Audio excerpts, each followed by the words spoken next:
2024년 가을 서울 한강변의 초고층 빌딩 63층 창밖으로 보이는 야경은 보석처럼 반짝였다. 한민수는 넓은 사무실 한가운데 서서 그 불빛들을 바라보았다. 60대 중반의 그는 이 나라에서 손꼽히는 억만장자였다. 하지만 그날 밤 그는 이상한 결정을 내렸다. 모든 일정을 취소하세요. 비서가 놀란 눈으로 그를 쳐다봤다. 회장님, 내일 청와대 조찬 약속이 다 취소해요. 오늘부터 한 달간 모든 약속을요. 민수는 책상 서랍을 열었다. 그리고 낡은 회중시계 하나를 꺼냈다. 녹슬고 흠집투성이지만 여전히 똑딱거리는 시계. 그는 시계를 귀에 갖다 댔다. 54년 전 그날의 기억이 밀려왔다. 1970년 전라남도 목포. 10살 민수는 새벽 4시면 깼다. 시계가 없어도 몸이 알았다. 갯벌로 가야 할 시간이라는 것을. 그는 이불을 걷어차고 일어났다. 옆에서 동생 셋이 다닥다닥 붙어 자고 있었다. 막내는 콧물을 흘리며 기침을 했다.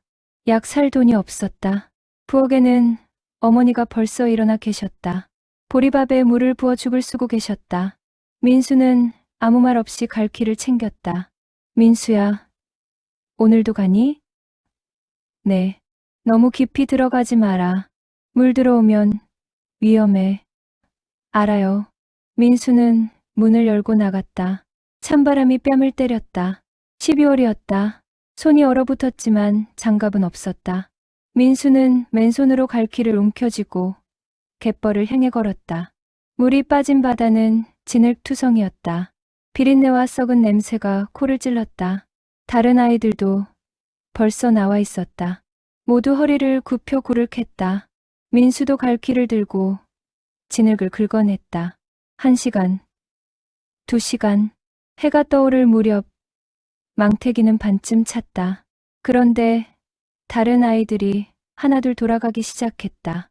물이 들어오는 시간이 가까워졌기 때문이다. 하지만 민수는 멈추지 않았다. 더 깊은 곳으로 들어갔다. 거기 더 큰 굴들이 있다는 걸 알았다. 민수야, 더 들어가지 마. 멀리서 어머니의 목소리가 들렸다. 민수는 대답하지 않았다. 갈퀴를 더 깊이 찔러 넣었다. 1번, 2번, 철컥. 뭔가 단단한 게 걸렸다. 굴이 아니었다. 민수는 무릎을 꿇고 맨손으로 진흙을 파헤쳤다. 차가운 진흙이 손톱 사이로 파고들었다. 그리고 그것을 꺼냈다. 은빛 회중시계. 민수는 숨이 멎었다. 진흙을 닦아내자 정교한 무늬가 드러났다. 뒷면에는 알 수 없는 외국 문자가 새겨져 있었다. 민수는 떨리는 손으로 시계를 귀에 갖다 댔다. 똑딱, 똑딱, 똑딱. 살아있었다. 이 시계는 누구의 것이었을까? 왜 이 갯벌에 묻혀 있었을까? 민수는 알 수 없었다. 하지만 한 가지는 확신했다. 이건 비싼 물건이다. 팔면 큰 돈이 된다. 민수는 시계를 품에 넣고 집으로 뛰었다. 가슴이 터질 것 같았다. 이제 가족들이 배고프지 않을 거야. 동생들에게 흰쌀밥을 먹일 수 있어. 막내 약도 살 수 있어. 그날 밤 민수는 방구석에서 시계를 닦았다. 헝겊에 침을 발라 문질렀다. 1번, 2번, 100번. 하지만 녹은 쉽게 벗겨지지 않았다. 어머니가 바느질하다 말고 물으셨다. 그게 뭐냐? 시계요. 갯벌에서 주웠어요. 팔면 돈 될 것 같아요. 어머니는 한숨을 쉬셨다. 쓸데없는 거 주워오지 말고 굴이나 더 캐와라. 꿈은 배를 채워주지 않는단다. 민수는 아무 말도 하지 않았다. 하지만 속으로 다짐했다. 이건 쓸데없는 게 아니야. 나는 이걸로 우리 가족을 구할 거야. 사흘 후 민수는 시장 골동품 가게를 찾았다. 낡은 간판에 만물상 귀금속 매입이라고 쓰여 있었다. 민수는 떨리는 손으로 문을 열었다. 가게 안은 어두웠다. 담배 연기가 자욱했다. 60대 주인이 신문을 보다 말고 민수를 쳐다봤다. 뭐, 이거 팔고 싶은데요. 민수는 시계를 내밀었다. 주인은 안경을 쓰고 시계를 들여다봤다. 10초가 지났다. 20초가 지났다. 민수의 심장이 쿵쾅거렸다. 그런데 주인이 피식 웃었다. 꼬마야, 이거 어디서 났어? 훔친 거 아니냐? 아니에요. 갯벌에서 주웠어요. 주인은 시계를 탁 내려놨다. 이거 가짜야. 스위스산 흉내낸 짝퉁. 고물상 가도 안 받아줄걸. 민수의 얼굴이 굳었다. 주인은 시계를 민수에게 던지듯 돌려줬다. 썩 꺼져. 장사 방해하지 말고. 민수는 시계를 주워들고 가게를 나왔다. 눈물이 났다. 쓸데없는 거. 가짜. 짝퉁. 세상은 또 그렇게 말했다. 골목 끝에서 민수는 멈춰섰다. 시계를 주머니에 넣고 주먹을 쥐었다. 그리고 이를 악물었다. 가짜라도 상관없어. 나는 진짜를 만들 거야. 내 손으로. 그날 저녁 민수는 다시 갯벌로 갔다. 석양이 바다를 붉게 물들이고 있었다. 민수는 회중시계를 꺼내 손에 쥐었다. 그리고 바다를 향해 외쳤다. 나는 여기서 끝나지 않아. 나는 꼭 성공할 거야. 바람이 그의 목소리를 삼켰다. 파도만 철썩거렸다. 하지만 민수는 상관없었다. 그는 시계를 다시 품에 넣고 집으로 걸었다. 그 시계는 가짜였다. 하지만 민수가 그날 얻은 건 가짜가 아니었다. 그건 분노였고 야망이었고 무엇보다 나는 할 수 있다는 믿음이었다. 2024년 사무실. 민수는 여전히 그 시계를 귀에 대고 있었다. 54년이 지났지만 시계는 여전히 똑딱거렸다. 가짜였지만 멈추지 않았다. 민수는 작게 미소 지었다. 나도 멈추지 않았지. 그는 시계를 책상 위에 조심스럽게 내려놓았다. 그리고 창밖 한강을 바라봤다. 저 강 위에 그가 세운 제국이 있었다. 가난한 갯벌 소년이 만든 불가능을 가능으로 바꾼 제국이. 민수는 전화를 들었다. 비서실. 내일부터 일정 다시 잡으세요. 그리고 목포에 장학재단 하나 만들 겁니다. 갯벌에서 일하는 아이들을 위해서요. 수화기 너머로 비서의 놀란 목소리가 들렸다. 하지만 민수는 더 이상 설명하지 않았다. 그저 시계를 보며 중얼거렸다. 고마워. 내가 나를 여기까지 데려왔어. 1997년 11월 서울 청계천. 한민수는 37살이었다. 그는 전자상가 3층 구석 3평 남짓한 가게를 운영하고 있었다. 간판에는 민수전자라고 쓰여 있었다. 중고 컴퓨터 부품을 사고 파는 작은 가게였다. TV에서는 뉴스가 나왔다. IMF 구제금융 신청, 실업자 속출, 기업 줄도산. 민수는 TV를 껐다. 보나 마나였다. 거리에는 넥타이 맨 사람들이 박스를 들고 나왔다. 대기업 직원들이었다. 하루아침에 일자리를 잃은 사람들. 청계천 다리 밑에는 노숙자가 늘어났다. 하지만 민수에게는 기회였다. 회사가 망하면 장비를 헐값에 내다 팔았다. 민수는 그걸 샀다. 고장난 컴퓨터, 부서진 모니터, 망가진 메인보드.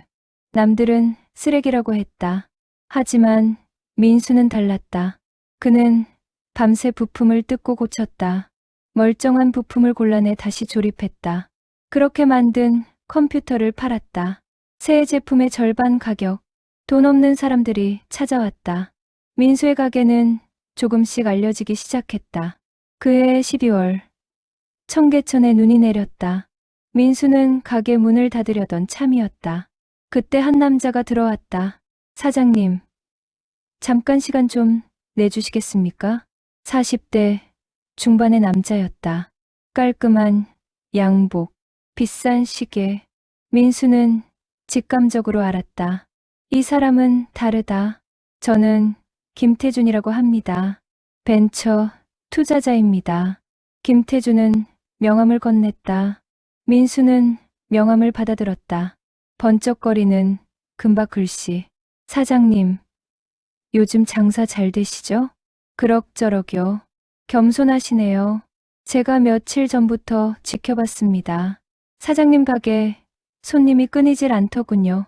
민수는 아무 말 없이 김태준을 바라봤다. 김태준은 미소 지었다. 제안이 하나 있습니다. 같이 사업을 하시죠. 제가 자금을 대겠습니다. 5억. 어떻습니까? 민수의 심장이 뛰었다. 5억. 그건 상상할 수 없는 돈이었다. 하지만 민수는 침착했다. 조건이 뭡니까? 지분 60대 40점. 제가 60, 사장님이 40점. 그리고 경영권은 제가 갖습니다. 민수는 잠시 생각했다. 5억은 컸다. 하지만 경영권을 내주면 자신은 들러리가 된다. 민수는 고개를 저었다. 죄송하지만 안 되겠습니다. 김태준의 표정이 굳었다. 사장님, 이 기회를 놓치시면 후회하십니다. 괜찮습니다. 천천히 가겠습니다. 김태준은 명함을 도로 집어넣었다. 그럼 어쩔 수 없네요. 하지만 언젠가 다시 찾아올 겁니다. 그땐 조건이 더 안 좋을 겁니다. 그는 문을 박차고 나갔다. 민수는 한숨을 쉬었다. 5억을 거절한 게 맞는 선택일까? 1998년 3월 민수는 실수를 했다. 단골 손님 박 사장이 찾아왔다. 민수 사장, 큰 거래 하나 할래? 컴퓨터 200대. 납품하면 3천만 원 줄게. 3천만 원. 민수는 눈이 번쩍 떴다. 그 돈이면 가게를 확장할 수 있었다. 민수는 고개를 끄덕였다. 하겠습니다. 좋아. 그럼 계약금 1천만 원 먼저 줄게. 한 달 안에 납품하면 돼. 민수는 계약금을 받았다. 그리고 부품을 사들이기 시작했다. 1천만 원을 모두 쏟아부었다. 밤낮 없이 일했다. 컴퓨터를 조립했다. 1대, 2대, 100대. 한 달 후. 민수는 200대를 완성했다. 그리고 박 사장에게 전화했다. 사장님, 완성했습니다. 언제 받으시겠습니까? 아, 그거 말이야. 미안한데 취소할게. 민수는 귀를 의심했다. 네, 취소요? 회사 사정이 안 좋아서 말이야. 계약금은 못 돌려줘. 미안해. 전화가 끊겼다. 민수는 멍하니 서 있었다. 3천만 원은 날아갔다. 아니, 1천만 원도 날아갔다. 완성된 컴퓨터 200대는 고스란히 남았다. 민수는 박 사장 사무실로 달려갔다. 하지만 문은 굳게 닫혀 있었다. 옆 가게 주인이 말했다. 박 사장? 어제 잠적했어요. 빚 때문에. 민수는 주저앉았다. 사기당한 거였다. 박 사장은 처음부터 계획한 거였다. 계약금으로 부품을 사게 만들고 마지막에 잠적하는. 민수는 가게로 돌아왔다. 200대의 컴퓨터가 쌓여 있었다. 팔 곳도 없었다. 민수는 머리를 감싸 쥐었다. 은행 대출도 있었다. 이달 말까지 500만 원을 갚아야 했다. 돈이 없었다. 그날 밤 민수는 술을 마셨다. 혼자 소주를 들이켰다. 목포 갯벌이 떠올랐다. 회중시계가 떠올랐다. 나는 성공할 거야. 그때 외쳤던 그 말이 웃기지 않나? 민수는 중얼거렸다. 27년을 달려왔다. 목포에서 서울까지, 갯벌에서 청계천까지. 하지만 여전히 바닥이었다. 여전히 속고 무시당하고 짓밟혔다. 문득 전화가 울렸다. 김태준이었다. 민수 사장. 안 그래도 연락하려던 참이었습니다. 요즘 어떻습니까? 민수는 대답하지 않았다. 김태준은 웃었다. 소문 들었습니다. 박 사장한테 당했다면서요? 안 됐네요. 무슨 일입니까? 제안 하나 더 드릴까 합니다. 이번엔 3억. 대신 지분은 70대 30점. 어떻습니까? 민수는 이를 악물었다. 3개월 전보다 조건이 나빠졌다. 김태준의 말대로였다. 생각해보고 연락드리겠습니다. 서두르세요. 이번이 마지막 기회입니다. 전화가 끊겼다. 민수는 수화기를 내려놓았다. 그리고 창밖을 봤다. 청계천 물이 흐르고 있었다. 더러운 물이었다. 쓰레기가 둥둥 떠다녔다. 민수는 책상 서랍을 열었다. 회중시계가 있었다. 27년 동안 간직해온 시계. 민수는 시계를 귀에 댔다. 똑딱, 똑딱, 똑딱. 여전히 살아있었다. 가짜였지만 멈추지 않았다. 민수는 천천히 일어났다. 그리고 컴퓨터 200대를 바라봤다. 팔 곳이 없다고? 아니다. 방법은 있다. 이튿날 아침, 민수는 길거리로 나갔다. 컴퓨터를 손수레에 싣고 종로 거리로 갔다. 그리고 외쳤다. 컴퓨터 팝니다. 새 제품의 절반 가격. 한 대에 50만 원. 사람들이 모여들었다. 이게 진짜 돼요? 직접 확인하세요. 민수는 컴퓨터를 켜서 보여줬다. 사람들은 수군거렸다. 그리고 하나씩 사갔다. 첫날 10대가 팔렸다. 둘째 날 15대. 일주일 후 100대가 팔렸다. 민수는 밤낮 없이 거리에 섰다. 비가 와도 눈이 와도 멈추지 않았다. 한 달 후 200대가 모두 팔렸다. 민수는 돈을 세었다. 1억. 손해를 만회했다. 아니, 이익도 남았다. 그날 밤 김태준이 다시 전화했다. 민수 사장, 생각 다 하셨습니까? 민수는 차갑게 대답했다. 필요 없습니다. 혼자 하겠습니다. 김태준이 비웃었다. 후회하실 겁니다. 아닙니다. 후회하는 건 당신일 겁니다. 민수는 전화를 끊었다. 그리고 회중시계를 꺼내 들었다. 시계는 여전히 똑딱거렸다. 민수는 미소 지었다. 위기는 기회였다. 배신은 교훈이었다. 그리고 그는 멈추지 않았다. 2001년 봄, 서울 강남. 한민수는 41살이었다. 청계천 3평 가게는 이제 없었다. 그는 테헤랄로에 50평짜리 사무실을 얻었다. 직원도 15명으로 늘었다. 간판에는 민수테크라고 쓰여 있었다. 벤처 붐이 한창이었다. 인터넷 기업들이 우후죽순 생겨났다. 코스닥 시장은 폭발했다. 하루아침에 백만장자가 되는 사람들이 있었다. 민수는 그 열기를 느꼈다. 하지만 조심스러웠다. IMF 때 배운 교훈이 있었다. 쉽게 오는 돈은 쉽게 간다. 그날 오후 민수의 사무실에 한 여자가 찾아왔다. 대표님, 처음 뵙겠습니다. 저는 정수연이라고 합니다. 30 초반의 여자였다. 깔끔한 정장, 명석한 눈빛, 명함에는 벤처캐피탈 투자심사역이라고 쓰여 있었다. 무슨 일로 오셨습니까? 대표님, 회사에 투자하고 싶습니다. 민수는 미소 지었다. 투자는 필요 없습니다. 빚 없이 운영하고 있으니까요. 수연은 고개를 저었다. 그래서 더 투자하고 싶습니다. 빚 없이 성장하는 회사는 드뭅니다. 민수는 수연을 찬찬히 바라봤다. 이 여자는 다른 투자자들과 달랐다. 말투가 진지했다. 눈빛이 간절했다. 얼마를 투자하고 싶으십니까? 10억. 대신 지분 20%만 주십시오. 경영에는 간섭하지 않겠습니다. 민수는 놀랐다. 10억은 큰 돈이었다. 게다가 경영 간섭 없이 20%만 달라니 너무 좋은 조건이었다. 왜 우리 회사입니까? 더 크고 화려한 벤처들이 많은데. 수연은 잠시 망설이다 입을 열었다. 솔직히 말씀드리겠습니다. 저는 대표님을 4년 전부터 지켜봤습니다. 청계천에서 길거리에 컴퓨터 내놓고 파시던 때부터요. 민수는 눈을 크게 떴다. 그때 저도 실직자였습니다. IMF 때 회사가 망해서 길거리에 나앉았죠. 우연히 대표님 모습을 봤습니다. 비 오는 날에도 눈 오는 날에도 그 자리를 지키시더군요. 저는 그때 생각했습니다. 저 사람은 다르다고. 수연의 눈에 눈물이 맺혔다. 저는 다시 일어섰습니다. 공부해서 자격증 땄습니다.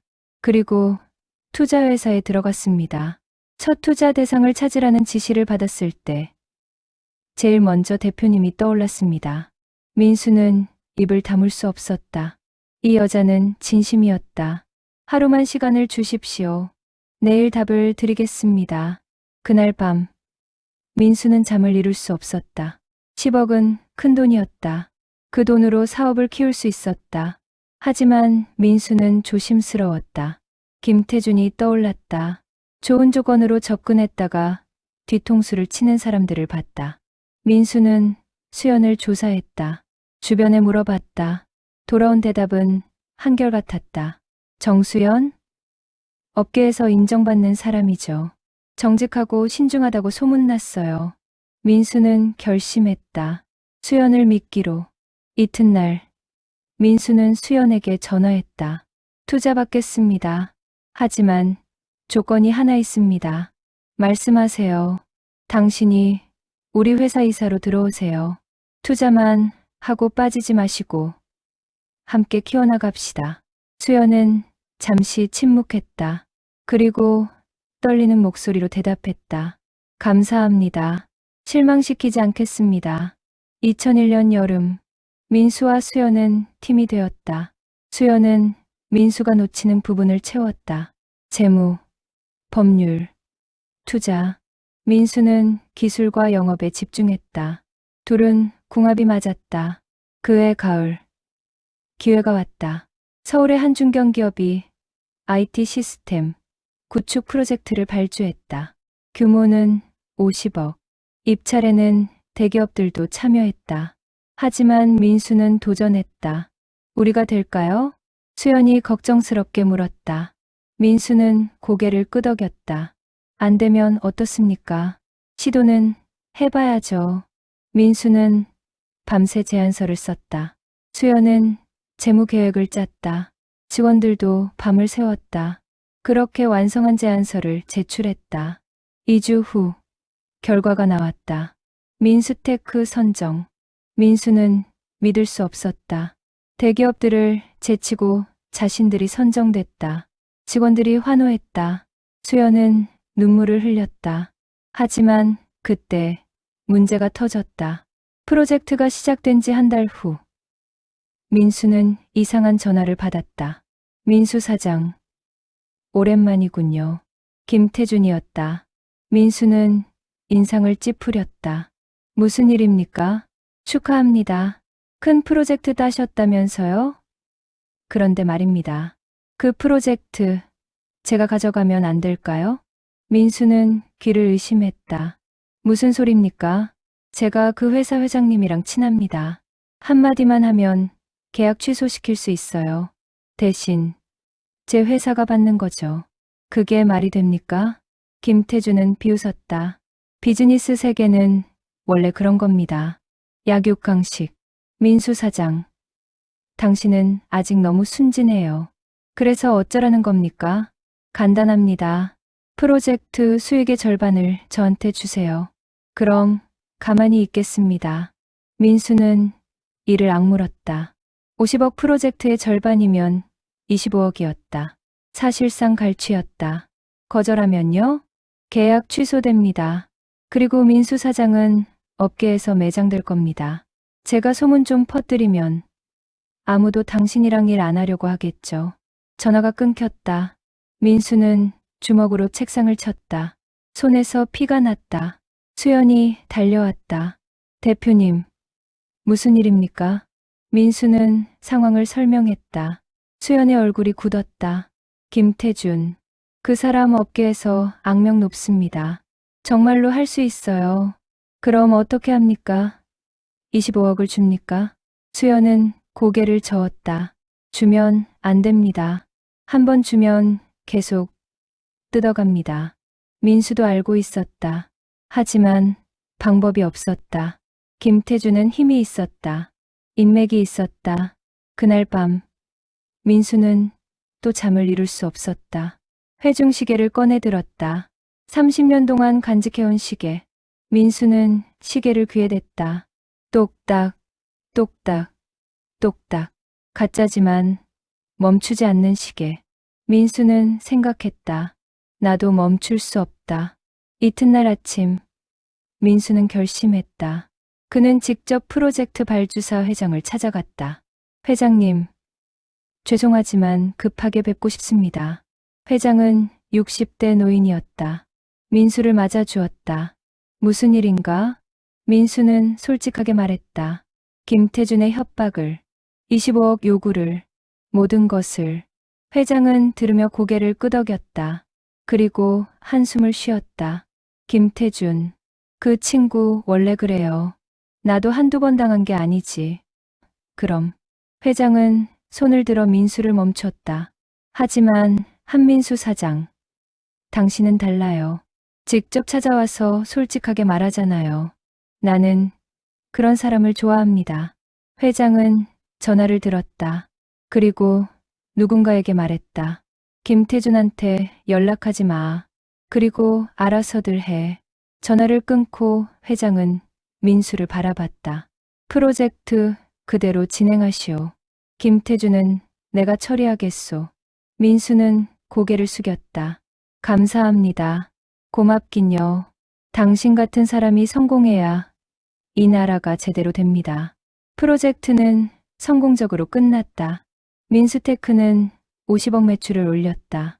직원은 30명으로 늘었다. 민수와 수연은 이제 진짜 파트너가 되었다. 그해 연말, 민수테크는 코스닥 상장을 준비했다. 민수는 수연에게 물었다. 우리 해낼 수 있을까요? 수연은 미소 지었다. 당연하죠. 대표님은 멈추지 않잖아요. 민수는 회중시계를 꺼내 들었다. 시계는 여전히 똑딱거렸다. 민수는 중얼거렸다. 그래, 나는 멈추지 않아. 2005년 봄 여의도 증권가. 민수테크는 코스닥 상장 3년 차를 맞았다. 한민수는 45살이었다. 주가는 상장 당시보다 10배 올랐다. 민수의 보유지분 가치만 500억이 넘었다. 그는 이제 억만장자였다. 민수는 강남 청담동에 땅을 샀다. 500평. 그곳에 저택을 지었다. 지하 2층, 지상 3층. 지하에는 와인 저장고와 차고를 만들었다. 슈퍼카 5대가 전시되듯 놓였다. 페라리, 람보르기니, 벤틀리. 어릴 적 갯벌에서 맨발로 걷던 소녀는 이제 2억짜리 차를 몰았다. 하지만 민수는 멈추지 않았다. 그는 사업을 확장했다. IT를 넘어 부동산으로, 엔터테인먼트로, 미술. 정수연이 조심스럽게 말했다. 대표님, 너무 빠른 거 아닙니까? 우리 본업에 집중하는 게. 민수는 고개를 저었다. 수연 이사, 기회는 기다려주지 않아요. 지금 잡지 않으면 남들이 가져갑니다. 수연은 더 이상 말하지 않았다. 하지만 그녀의 눈빛에는 걱정이 어렸다. 그해 여름, 민수는 한강변에 유람선 한 척을 샀다. 30억짜리 호화 요트였다. 길이 10m, 선실 5개. 민수는 그 배에서 파티를 열었다. 정재계 인사들이 초대됐다. 국회의원, 대기업 임원, 유명 연예인들. 샴페인이 흘렀고 웃음소리가 넘쳤다. 민수는 갑판에 서서 한강을 내려다봤다. 서울의 야경이 펼쳐졌다. 63빌딩, 남산타워, 강남의 불빛들. 그는 이 모든 것의 일부가 된 기분이었다. 한 국회의원이 다가왔다. 한 회장, 대단하십니다. 이런 요트를 가지시다니. 민수는 미소 지었다. 운이 좋았을 뿐입니다. 아니요, 실력이죠. 앞으로도 좋은 관계 유지합시다. 국회의원은 명함을 건넸다. 민수는 명함을 받았다. 하지만 가슴 한편이 불편했다. 이 사람들은 자신의 돈을 보는 거였다. 자신을 보는 게 아니었다. 2006년 가을, 민수는 영화 제작사를 인수했다. 100억을 투자했다. 첫 작품은 대작 액션 영화였다. 제작비만 50억. 민수는 모든 걸 걸었다. 수연이 반대했다. 대표님, 영화는 위험합니다. 흥행, 보장이 없어요. 그래서 더 재밌지 않습니까? 도전이잖아요. 하지만 수연 이사, 난 갯벌에서 시작했어요. 아무것도 없던 사람이었죠. 지금 이 정도 위험은 감당할 수 있어요. 수연은 입을 다물었다. 민수는 점점 자신의 말을 듣지 않았다. 성공이 그를 바꾸고 있었다. 영화는 개봉했다. 첫 주 관객 50만, 둘째 주 30만, 셋째 주 10만, 결국 총 관객 150만으로 끝났다. 손익분기점은 300만이었다. 민수는 30억을 날렸다. 2007년 초 민수는 또 다른 투자를 시작했다. 경매장에서 유명 화가의 작품들을 샀다. 한 점에 억 단위. 컬렉션은 빠르게 늘었다. 저택 2층은 갤러리처럼 변했다. 피카소, 샤갈, 그리고 한국 작가들의 작품. 민수는 그림들을 바라보며 만족했다. 이제 자신도 문화인이 된 기분이었다. 하지만 회사는 흔들리기 시작했다. 본업인 IT 사업은 정체됐다. 신규 프로젝트 수주가 줄었다. 직원들은 불안해했다. 수연은 긴급 이사회를 소집했다. 대표님, 이대로 가면 안 됩니다. 본업에 집중해야 합니다. 민수는 짜증을 냈다. 왜 자꾸 본업 그러십니까? 사업은 다각화해야 해요. 하지만 현금 흐름이 악화되고 있습니다. 지금 투자를 멈춰야 내가 판단할 일입니다. 회의실이 조용해졌다. 민수와 수연은 처음으로 정면 충돌했다. 2008년 9월 임원 브라더스가 파산했다. 글로벌 금융위기가 시작됐다. 주가는 폭락했다. 민스테크 주가도 반토막이 났다. 민수의 자산은 하루아침에 절반으로 줄었다. 더 큰 문제는 빚이었다. 민수는 투자를 위해 은행에서 200억을 빌렸다. 담보는 자신의 주식이었다. 주가가 떨어지자 은행은 추가 담보를 요구했다. 민수는 집을 담보로 잡혔다.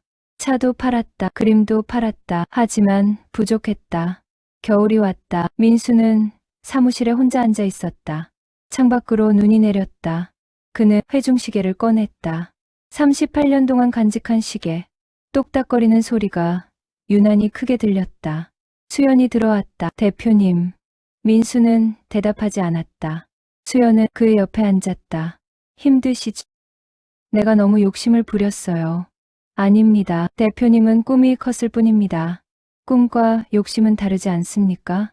수연은 고개를 저었다. 꿈은 자신을 키우는 것이고 욕심은 자신을 잃는 겁니다. 대표님은 꿈을 꾸다가 잠시 길을 잃으신 거예요. 다시 찾으면 됩니다. 민수는 수연을 바라봤다. 그녀의 눈에는 여전히 믿음이 있었다. 어떻게 다시 일어섭니까? 대표님이 가장 잘하는 것부터 하세요. 본업으로 돌아가세요. 2009년 봄, 민수는 모든 부수 사업을 정리했다. 요트를 팔았다. 영화사도 매각했다. 그리고 IT 사업에 집중했다. 지원들과 함께 밤을 새웠다. 새로운 프로젝트를 찾았다. 작은 것부터 다시 시작했다. 1년 후 회사는 회복하기 시작했다. 주가도 천천히 올랐다. 민수는 빚을 갚았다. 전부는 아니었지만 절반은 갚았다. 그해 연말 민수는 청담동 저택을 팔았다. 그리고 강남의 작은 아파트로 이사했다. 100평에서 40평으로. 하지만 민수는 후회하지 않았다. 오히려 마음이 편했다. 수연이 말했다.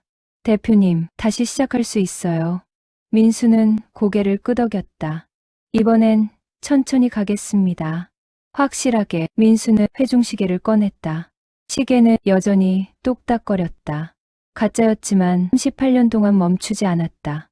민수도 멈추지 않을 것이었다. 넘어졌지만 다시 일어설 것이었다. 이번에는 더 단단하게. 2012년 봄, 김포공항 전용기 경납고 한민수는 52살이었다. 그는 방금 구입한 헬리콥터 앞에 서 있었다. 벨 429, 가격 80억 원. 검은색 바디에 금색 라인. 민수는 조종석에 올라탔다. 가죽 시트에 앉자 새로운 세상이 펼쳐지는 기분이었다. 정수연이 걱정스럽게 물었다. 대표님, 정말 필요한 겁니까? 80억이면. 민수는 고개를 끄덕였다. 필요합니다. 이제 시간이 가장 비싼 자산이에요.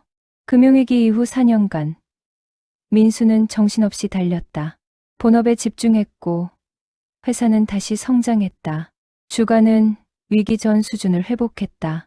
민수의 자산도 다시 늘었다. 이번에는 신중했다. 확실한 것만 투자했다. 그리고 한 가지를 깨달았다. 돈보다 중요한 것은 시간이었다. 서울의 교통은 지옥이었다. 강남에서 강북까지 2시간, 회의 하나 가려면 하루가 걸렸다. 민수는 그 시간이 아까웠다. 그래서 헬리콥터를 샀다. 이제 강남에서 인천까지 15분이었다. 서울에서 부산까지 1시간이었다. 수연은 한숨을 쉬었다. 조종사 고용하는 것도 비용인데 내가 직접 몰겠습니다. 네. 민수는 미소 지었다. 이미 면허 땄어요. 6개월 배웠습니다. 수연은 믿을 수 없다는 표정을 지었다. 민수는 헬리콥터 시동을 걸었다. 프로펠러가 돌아가기 시작했다. 굉음이 울렸다. 그리고 천천히 떠올랐다. 하늘에서 본 서울은 달랐다. 빌딩들이 장난감처럼 작았다. 한강이 은빛 리본처럼 흘렀다. 민수는 조종관을 잡고 도시 위를 날았다. 자유였다. 진짜 자유? 교통체증도, 신호등도, 아무것도 그를 막을 수 없었다. 민수는 목포를 향해 날았다. 42년 만에 고향으로 가는 길. 서울에서 목포까지 헬리콥터로 1시간 반, 차로 가면 4시간 걸리는 거리였다.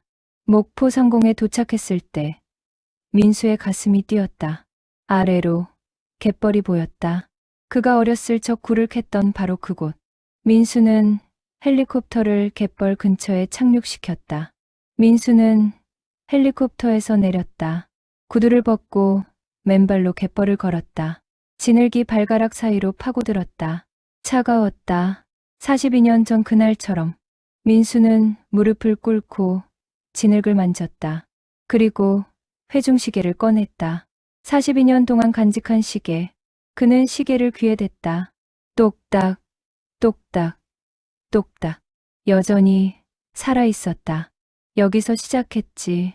민수는 중얼거렸다. 배고픈 소년, 동상, 걸린 손. 쓸데없다는 말을 들었던 가짜 시계.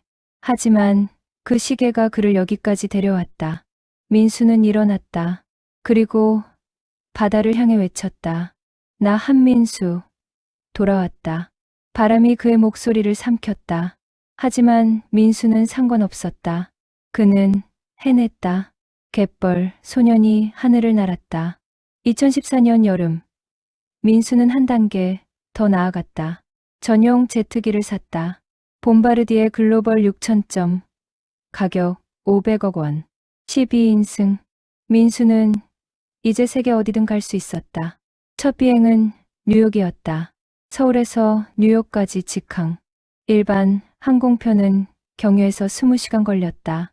하지만 전용기는 12시간이었다. 게다가 출입국 절차도 간소했다.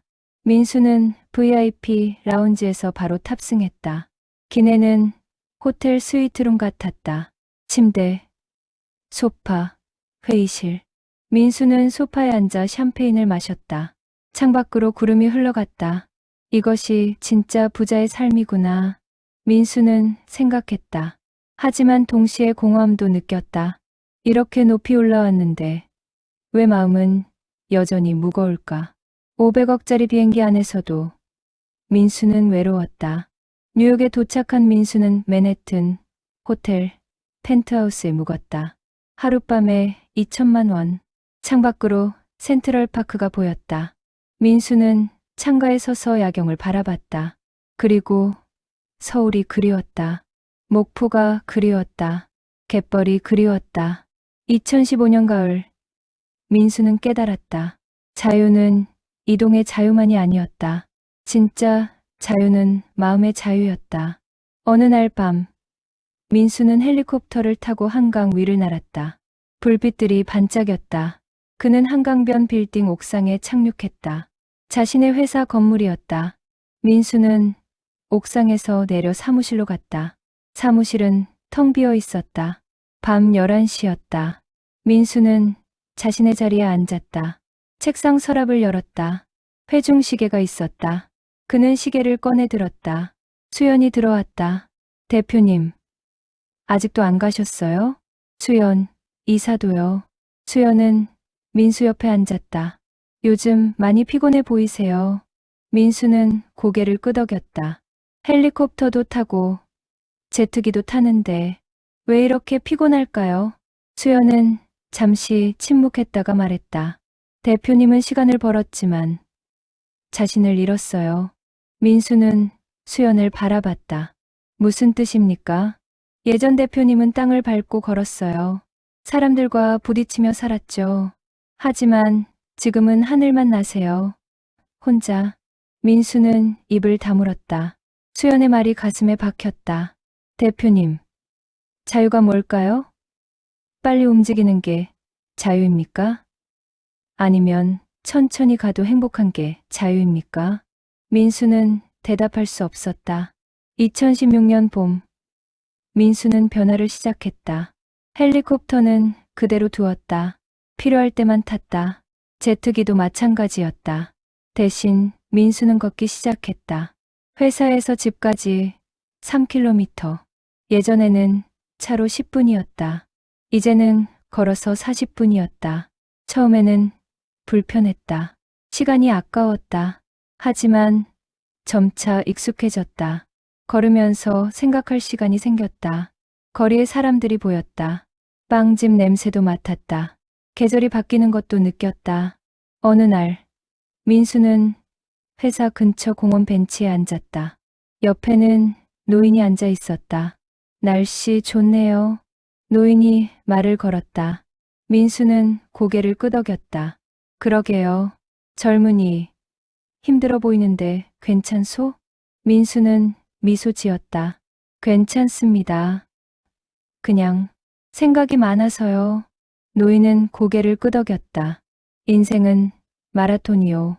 빨리 달린다고 좋은 게 아니지. 천천히 가도 끝까지 가는 게 중요하오.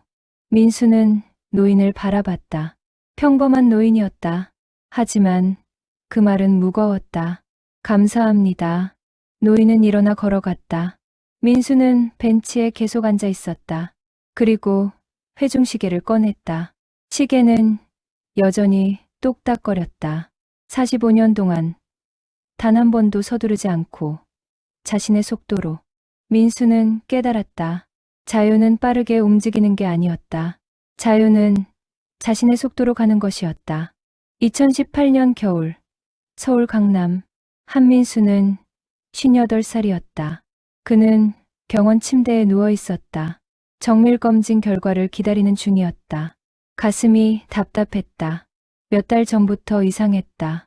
계단을 오르면 숨이 찼고 밤에는 잠을 이루기 힘들었다. 의사가 들어왔다. 50대 중반의 여의사였다. 그녀는 차트를 보며 입을 열었다. 회장님, 심장에 문제가 있습니다. 관상동맥이 좁아졌어요. 스텐트 시술이 필요합니다. 민수는 침착하게 물었다. 위험합니까? 시술 자체는 안전합니다. 하지만 앞으로 생활 습관을 바꾸셔야 해요. 스트레스를 줄이시고 운동하시고 무엇보다 일을 줄이셔야 합니다. 민수는 고개를 끄덕였다. 일을 줄이라. 평생 달려온 사람에게 멈추라는 말이었다. 시술은 성공적이었다. 민수는 일주일 후 퇴원했다. 하지만 세상이 달라 보였다. 거리의 사람들이, 하늘의 구름이, 나무의 잎사귀가 선명했다. 죽음을 가까이서 본 사람만이 느끼는 감각이었다. 민수는 사무실로 돌아왔다. 책상 위에는 서류 더미가 쌓여 있었다. 계약서, 보고서, 결제 문서들. 민수는 서류들을 바라보다가 멈췄다. 그리고 서랍을 열었다. 회중시계가 있었다. 48년 동안 간직한 시계. 민수는 시계를 귀에 댔다. 똑딱, 똑딱, 똑딱. 여전히 살아있었다. 하지만 민수는 알았다. 자신의 시계는 언젠가 멈춘다는 것을. 정수연이 들어왔다. 대표님, 괜찮으세요? 민수는 미소 지었다. 괜찮아요. 오히려 명쾌해졌습니다. 무엇이요? 이제 뭘 해야 할지 알겠어요. 2019년 봄, 민수는 발표했다. 민수장학재단 설립. 그는 개인 재산 200억을 출연했다. 재단의 목적은 하나, 가난한 학생들에게 기회를 주는 것. 기자회견장에서 기자가 물었다. 회장님, 왜 갑자기 장학재단을 만드셨습니까? 민수는 잠시 생각했다가 대답했다. 저도 가난했습니다. 목포 갯벌에서 굴을 캐던 소년이었죠. 만약 누군가 제게 기회를 주지 않았다면 저는 여기 없을 겁니다. 이제 제가 기회를 줄 차례입니다. 첫 해, 재단은 100명의 학생을 선발했다. 중학생부터 대학생까지. 조건은 단 하나, 가정 형편이 어려워도 꿈을 포기하지 않는 학생. 민수는 직접 면접을 봤다. 그중 한 학생이 기억에 남았다. 16살 여학생이었다. 이름은 김지우. 그녀는 인천 영종도 어촌에서 왔다. 어머니는 식당에서 일했고 아버지는 없었다. 민수가 물었다. 꿈이 뭡니까? 지우는 또렷하게 대답했다. 의사가 되고 싶어요. 우리 동네에는 병원이 없어요. 아픈 사람들이 배 타고 나가야 해요. 저는 우리 동네에 병원을 짓고 싶어요. 민수는 48년 전 자신의 모습을 봤다. 갯벌에서 회중시계를 주우며 꿈꾸던 소년. 민수는 고개를 끄덕였다. 합격입니다. 2020년 여름. 민수는 또 다른 프로젝트를 시작했다. 목포 문화재 복원 사업. 일제강점기 때 지어진 근대 건축물들이 방치돼 있었다. 민수는 100억을 기부했다. 건물들을 복원하고 박물관과 문화센터로 만들었다. 준공식 날, 민수는 목포 갯벌을 다시 찾았다. 이번에는 헬리콥터가 아니라 차를 타고 왔다. 천천히 왔다. 4시간 걸렸지만 즐거웠다. 민수는 맨발로 갯벌을 걸었다. 진흙이 발가락 사이로 파고들었다. 여전히 차갑고 축축했다. 민수는 무릎을 꿇고 진흙을 만졌다. 그리고 웃었다. 수연이 옆에 섰다. 대표님, 행복해 보이세요. 민수는 고개를 끄덕였다. 행복합니다. 진짜로. 왜요? 돌려줬으니까요. 제가 받은 걸. 수연은 미소 지었다.